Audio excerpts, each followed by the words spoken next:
খুশি যখন তার বাবা মাকে নিয়ে বাসায় ঢোকে তখন সে মনে মনে শাওকে খুঁজতে থাকে। তবে তার ভাগ্য ভালো ছিল যে শাও তখন বাসায় ছিল না। বাসায় ছেলেদের জামাকাপড় দেখে ওর বাবা মা বেশ অবাক হন। তখন খুশি পরিস্থিতি সামাল দিতে বলে, আজকাল আমার ওভারসাইজড পোশাক পরতে খুব ভালো লাগে, এগুলো আমারই। ওদিকে হোসি বারবার গ্যাংকে কল করতে থাকে, কিন্তু গ্যাং তার কল রিসিভ করছিল না। এরপর গ্যাং শাওকে ফোন করে বলে, আজকে তোমার ল্যান্ডলর্ড আমাকে অনেকবার কল করেছেন, মনে হয় বিশেষ কোনো দরকার। শাও ভাবতে থাকে, নিশ্চয়ই কোনো দরকারি কারণে তাকে কল দেওয়া হয়েছে। শাও বলে, আচ্ছা তাহলে আমি বাসায় চলে যাচ্ছি। আর শোনো, হোসিকে আমার ফোন নম্বর দিয়ে দিও, যাতে এরপর থেকে তোমাকে বিরক্ত না করে। হোসি একটি নোট লিখে রাখে। কিছুক্ষণ পর হোসির মা তাকে কিছু গ্রোসারি কেনার জন্য বাইরে পাঠায়। দরজা খুলতেই হোসি শাওকে দেখতে পায়। হোসি বলে, তোমার সাথে আমার খুব গুরুত্বপূর্ণ কিছু কথা আছে। হোসি তাকে একপাশে নিয়ে যায়, বাট বাবা মা দেখতে পেয়ে যায় এবং নিজের বাবা মায়ের কাছে শাওকে তার সহকর্মী হিসাবে পরিচয় করিয়ে দেয়। হোসির বাবা মা এতে কিছুটা সন্দেহ করেন, কারণ হোসি সাধারণত সব কথাই তার বাবা মাকে বলে, কিন্তু এই সহকর্মীর কথা সে আগে কখনো বলেনি। হোসি তখন মিথ্যে করে বলে যে শাও একটি ডকুমেন্ট নিতে এসেছে। বাবা মা জিজ্ঞেস করেন কিসের ডকুমেন্ট। শাও বলে, এটা বাসা ভাড়ার চুক্তিপত্র। হোসি তাকে চুপ থাকতে বলে, পা দিয়ে ধাক্কা দেয়। শাও মজা করে খাচ্ছিল। খাওয়া শেষ না হতেই হোসি তার মাকে জানায় যে তাদের পেট ভরে গিয়েছে, খাওয়া শেষ। এরপর হোসি শাওকে ওখান থেকে নিয়ে আসে এবং বারবার সরি বলতে থাকে। সে ব্যাখ্যা করে যে সে চাকরি থেকে রিজাইন দিয়েছে এবং নিজের বাসাটি সাবরেন্ট দিয়েছে। এই কথাগুলো তার বাবা মা জানলে অযথা টেনশন করবেন। এরপর ঠিক তখনই হোসির কাছে একটি বড় কোম্পানি থেকে আর্কিটেক্ট পদের ইন্টারভিউয়ের জন্য কল আসে। সে ইন্টারভিউ নিয়ে অনেক উত্তেজিত এবং কিছুটা নার্ভাসও ছিল। ইন্টারভিউ দিতে সেখানে দুজন মানুষ আসেন, কোম্পানির পার্টনার এবং অন্যজন সহকারী হিসাবে। হোসি রুমে ঢোকে এবং অবাক হয়ে দেখে যে সেই কোম্পানির ফাউন্ডার আর কেউ নয়, স্বয়ং শাও। হোসি সেখানে ঠিকমতো ইন্টারভিউ দিতে পারছিল না। হোসি শাওয়ের কাজ খুব পছন্দ করত, কিন্তু সে জানত না যে এসবই শাওয়ের কাজ। ইন্টারভিউয়ের সময় তারা দুজন অপরিচিত মানুষের মতো আচরণ করে। হোসির ইন্টারভিউ বেশ ভালো হয় এবং সবাই তার ওপর ইমপ্রেসড হয়। হোসি তার একটি প্রজেক্ট দেখায় যেখানে সে তুলে ধরে যে নির্মাণ কাজে নিরাপত্তা কতটা গুরুত্বপূর্ণ এবং ছোটখাটো ভুলের জন্য কত বড় দুর্ঘটনা ঘটতে পারে। একজন আর্কিটেক্টের এই বিষয়গুলো অবশ্যই খেয়াল রাখা উচিত। আসলে এর পেছনে একটি করুণ ইতিহাস ছিল। শাওয়ের বাবার ডিজাইন করা একটি বিল্ডিং খুব বাজেভাবে ভেঙে পড়েছিল, যার জন্য তার বাবাকেই দায়ী করা হয়। সেই স্ক্যান্ডেলে ফেঁসে গিয়ে অপমানে হোসির বাবা মারা যান। ওই সময়টা শাওয়ের জন্য খুব কঠিন ছিল। শাও ছোটবেলার কথা মনে করতে থাকে। এরপর অন্য সিন, শাও ও তার পার্টনার একটি কম্পিটিশনে অংশ নেওয়ার কথা বলে। শাওয়ের পার্টনার বলে সে আবারও মেডেল জিততে চায় এবং নিজের জনপ্রিয়তা বাড়াতে চায়। তখন দেখা যায় কেউ একজন গোপনে তাদের এই কথাগুলো রেকর্ড করে রাখছে। ইন্টারভিউয়ের পর হোসি কিছুটা আপসেট ছিল। তার বন্ধু জাওয়ের কাছ থেকে সে জানতে পারে যে শাও ডাইনামিজম কোম্পানির ফাউন্ডার। হোসি অবাক হয়ে ভাবে, এত বড়লোক হয়েও শাও কেন তার সাধারণ অ্যাপার্টমেন্টে থাকছে। তার বন্ধু তখন রসিকতা করে বলে, আমি অনেক বড়লোক দেখেছি যাদের এরকম আজব আজব শখ থাকে। তখন হোসি শাওকে নিয়ে আজব চিন্তা করতে থাকে। এসব শুনে হোসি শাওয়ের বাসার সামনে গিয়ে তার জন্য অপেক্ষা করতে থাকে। শাও তাকে বাইরে দেখে অবাক হয়ে জিজ্ঞেস করে, তুমি এখানে বসে আছো কেন? হোসি বলে সে নতুন কন্ট্রাক্ট নিয়ে এসেছে, যেখানে গ্যাংয়ের নামের বদলে শাওয়ের নাম যোগ করা হয়েছে। শাও অবাক হয়ে বলে, আমাকে দেখে কি মনে হয় আমার মনে কোনো ডার্ক সিক্রেট আছে? তুমি আমাকে নিয়ে কি ভাবছ আমি জানি না, কিন্তু তোমার বাবা মা যদি আবারও তোমাকে খুঁজতে এখানে চলে আসেন তবে কি হবে? শাও আরও বলে, সেই ইন্টারভিউতে দেখেছে হোসির মধ্যে আত্মবিশ্বাসের অভাব রয়েছে। নিজের ওপর বিশ্বাস না থাকলে সে বড় প্রজেক্ট সামলাবে কিভাবে? এতে হোসি খুব মন খারাপ করে। সে কেঁদে কেঁদে ভাবে ইন্টারভিউতে হয়তো শাও তাকে রিজেক্ট করে দেবে। এরপর সে বাসায় যায়, তার বন্ধুর সাথে দেখা করে সব শেয়ার করে। সে খুব বিষণ্ণ ছিল, কিন্তু পরদিন জানতে পারে যে সে ইন্টারভিউতে সিলেক্ট হয়েছে। খুশি মনে হোসি সব নথিপত্র নিয়ে অফিসে জয়েন করতে আসে। অফিস ঘুরে দেখার সময় সে যখন অন্য এমপ্লয়ীদের সাথে পরিচিত হয় তখন সে জানতে পারে সবাই খুব উচ্চশিক্ষিত। হোসি যেহেতু মাস্টার্স করেনি তাই সে নিজেকে কিছুটা ছোট মনে করছিল, কিন্তু যখন সে জানতে পারে তাকে খোদ ফাউন্ডার শাওয়ের অ্যাসিস্ট্যান্ট হিসেবে নিয়োগ দেওয়া হয়েছে, সে প্রচণ্ড অবাক হয়ে যায়। শাও তাকে একটি প্রজেক্টের স্টাডি করে সুন্দর প্রপোজাল তৈরি করতে বলে। নতুন এমপ্লয়ি জয়েন করলে ওই কোম্পানিতে ডিনার ও ড্রিঙ্কসের নিয়ম ছিল।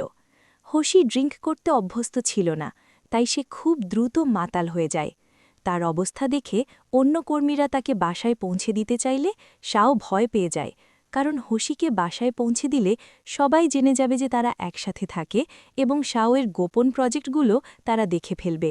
সবাই হয়তো ভাববে তারা লিভ ইন রিলেশনে আছে। তখন শাও নিজেই হোশিকে গাড়িতে করে নিয়ে আসে। মাতাল অবস্থায় হোশি গাড়িতে খুব উল্টোপাল্টা আচরণ করতে থাকে, যা শাওকে বিরক্ত করে। বাসায় পৌঁছে শাও হোশিকে সোফায় রেখে নিজের রুমে গিয়ে দরজা লক করে দেয়। অনেক রাতে হোশির ঘুম ভাঙলে সে বুঝতে পারে না সে কখন বাসায় ফিরল। তখন সে শাওয়ের রুম থেকে শব্দ শুনতে পায়। শাওয়ের রুমের দরজাটি পুরনো হওয়ায় লক হয়ে আটকে গিয়েছিল। শাও অনেক চেষ্টা করেও দরজা খুলতে পারছিল না। রাত ৩টের সময় কোনো মিস্ত্রি পাওয়াও সম্ভব ছিল না। শাওয়ের খুব পানি পিপাসা পেয়েছিল।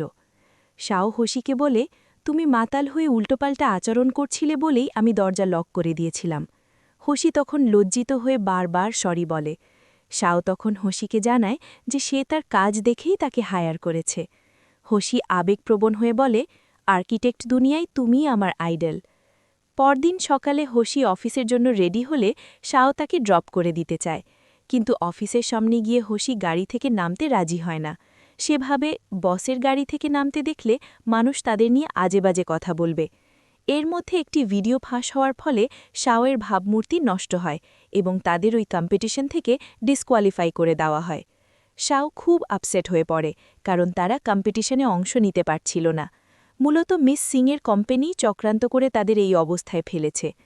অন্যদিকে মিস্টার সং দেখা করতে এলে লিং তাকে শাওয়ের বিরুদ্ধে ওঠাই নিউজের কথা জানায়। পরবর্তীতে দেখা যায় শাওয়ের মা তাকে বিদেশ থেকে কল করে বেশি টেনশন না করতে বলেন। অতীতে শাওয়ের বাবার তৈরি একটি বিল্ডিং খুব বাজেভাবে ভেঙে পড়েছিল। সেই ঘটনায় অনেকে আহত এবং নিহত হয়েছিলেন, যা তার বাবা মেনে নিতে পারেননি। সেই ঘটনার পর তার বাবার উপর অনেক আজেবাজে অপবাদ দেওয়া হয়েছিল। শাও এসব নিজের চোখে দেখেছিল এবং তখনই প্রতিজ্ঞা করেছিল যে বড় হয়ে সে সত্যিটা সবার সামনে আনবে এবং তার বাবার নাম কলঙ্কমুক্ত করবে। কম্পিটিশনের আগে শাও সবাইকে বলে যে তারা ভেঙে পড়ে। শাও যখন এমপ্লয়ীদের কাজের আপডেট জানতে চায়, তখন দেখা যায় একমাত্র হুশি ছাড়া আর কেউ তাদের টাস্ক কমপ্লিট করতে পারেনি। হুশির কাজে শাও বেশ ইমপ্রেসড হয়। এরপর তারা মিস্টার শাংয়ের সাথে দেখা করতে যায়। ওদের অনেকক্ষণ বসিয়ে রাখে। যখন তারা বোর হয়ে ফিরে আসতে চায়, শাও দেখতে পায় মিস্টার শাং দেখা না করে মাছ ধরে ফিরেছেন। এটা দেখে শাও প্রচণ্ড রেগে যায়। কেন তাদের এতক্ষণ অপেক্ষা করিয়ে রাখা হলো? তারা সেখান থেকে চলে যায়। হোশি লক্ষ্য করে যে সোশ্যাল মিডিয়ায় শাওকে নিয়ে অনেক আজেবাজে আর্টিকেল লেখা হচ্ছে এবং তাকে বিশ্রীভাবে সমালোচনা করা হচ্ছে। হোশি অবাক হয়ে ভাবে, এত নেতিবাচকতার মাঝেও শাও কিভাবে এত শান্ত রয়েছে। এরপর শাও হোশিকে একটি মিটিংয়ে নিয়ে যায় এবং তাকে বাইরে অপেক্ষা করতে বলে। সে হোশিকে বলে তার যা ইচ্ছা অর্ডার করে খেতে, কিন্তু ড্রিঙ্ক করতে নিষেধ করে, কারণ তাকে গাড়ি ড্রাইভ করতে হবে। রাতে বাসায় ফিরে হোশি এসব নিয়ে ভাবতে থাকে। মিস্টার সং তাদের সাথে মিটিং করতে না চাইলেও যদি তারা মিস্টার শাংয়ের সাথে মিটিং করতে পারে, তবে হয়তো কম্পিটিশনে অংশ নেওয়া সম্ভব হবে। ঠিক তখনই শাওয়ের মেসেজ আসে যে এই উইকেন্ডে হোশিকে তার সাথে একটি বিয়েতে যেতে হবে। হোশি ভাবে তাকে হয়তো ড্রাইভার হিসাবে নিয়ে যাওয়া হবে, কিন্তু শাও তাকে অবাক করে দিয়ে বলে, তুমি আমার পার্টনার হিসাবে বিয়েতে যাবে। শাও আরও জানায় যে হোটেলে বিয়ে হচ্ছে সেটি তার নিজের ডিজাইন করা। বিয়েতে গিয়ে শাও হোশিকে কনের সাথে পরিচয় করিয়ে দেয়। কনে ছিল শাওয়ের সিনিয়র। তারা দুজনেই আমেরিকায় একই ভার্সিটিতে পড়ত। কনে যখন তার স্বামী মিংকে শাওয়ের সাথে পরিচয় করিয়ে দিতে ডাকে, তখন হোশি চরম ধাক্কা খায়। এই মিং আর কেউ নয়, হোশির সেই প্রাক্তন প্রেমিক যে এঙ্গেজমেন্টের দিন তাকে ধোঁকা দিয়েছিল। হোশি পুরনো স্মৃতি মনে করে মুষড়ে পড়ে এবং বুঝতে পারে কেন মিং তাকে ছেড়েছিল। মিং বড়লোক ঘরের জামাই হয়েছে দেখে হোশি সেখান থেকে সরে যায়। শাও বিষয়টি লক্ষ্য করে। এরপর হোশি যখন নিজেকে সামলে নিয়ে শাওকে খুঁজছিল, তখন সে দেখে কোণে হোশির দিকে এগিয়ে আসছে।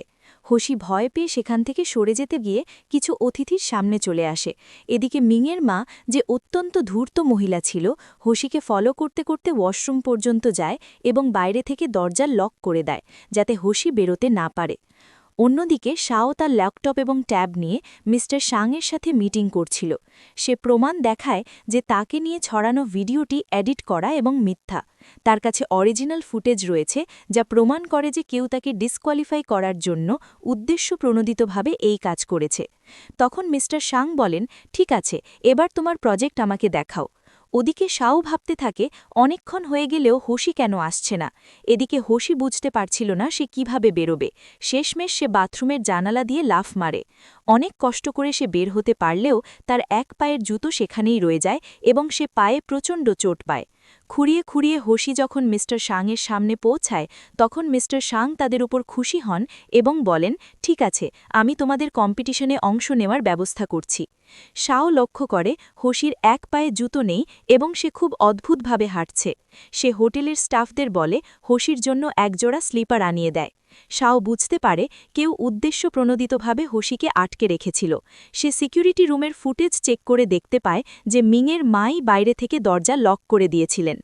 শাও হোশিকে বলে, আমি জানি মিং তোমার সেই প্রাক্তন প্রেমিক যে এঙ্গেজমেন্টের দিন তোমাকে চিট করেছিল। এখন তুমি চুপচাপ দেখো আমি কি করি। বিয়ের অনুষ্ঠানে মিং এবং তার মা খুব রিল্যাক্স ছিলেন কারণ তারা ভেবেছিলেন হোশি আর ফিরে আসতে পারবে না। কিন্তু আংটি পরানোর সময় শাও হোশিকে নিয়ে সেখানে উপস্থিত হয়। হোশিকে দেখে মিং এতটাই ভয় পেয়ে যায় যে তার হাত থেকে আংটিটি পড়ে যায়। মিং তখন হোশির পায়ের সামনে থেকে আংটিটি কুড়িয়ে নেয়। হোশি বুঝতে পারে মিং ডাবল টাইমিং করছিল এবং শুধু টাকার নেশায় সে এই বড়লোক মেয়েটিকে বিয়ে করেছে। শাও সবার সামনে মিংয়ের আসল রূপ ফাঁস করে দেয়। সে জানায় মিং এবং হোশির এঙ্গেজমেন্ট হয়েছিল, কিন্তু মিং তাকে ধোঁকা দিয়েছে। কনে, ব্রাইড এসব শুনে মিংয়ের উপর প্রচণ্ড রেগে যায়। অনুষ্ঠান শেষে হোশি তার পায়ের ব্যথার কারণে হাঁটতে পারছিল না। তখন শাও হোশিকে পিঠে তুলে নিয়ে আসে। হোশি কিছুটা অস্বস্তি বোধ করছিল। সে শাওকে বলে তাকে একটি ভার্চুয়াল গেম স্টেশনের সামনে নামিয়ে দিতে। শাও অবাক হয়ে বলে, এত রাতে পায়ে ব্যথা নিয়ে তুমি গেম খেলতে যাবে? হোশি জানায় সামনে একটি কফি শপ আছে। শাও হোশিকে নামিয়ে দিয়ে চলে যায়, কিন্তু পরে হোশির বন্ধুর কাছ থেকে নম্বর নিয়ে তাকে কল করে। শাও যখন হোশির কাছে ফিরে আসে তখন সে দেখে হোশি ব্যথায় কষ্ট পাচ্ছে। শাও তার জন্য ওষুধ নিয়ে আসে। এদিকে কোম্পানির সেই ভিডিও ফাঁসের বিষয়টিও পরিষ্কার হয়ে যায়। শাও আসলে সেই গদ্দারকে খুঁজছিল যে তাদের কোম্পানির তথ্য চুরি করছিল। দেখা যায় তাদেরই এক সিনিয়র এমপ্লয়ি এই কাজের পেছনে ছিল এবং সেই ভিডিওটি এডিট করে পাবলিশ করেছিল। শাওয়ের কাছে আসল ফুটেজ থাকায় সে সবার সামনে নিজেকে নির্দোষ প্রমাণ করতে সক্ষম হয়।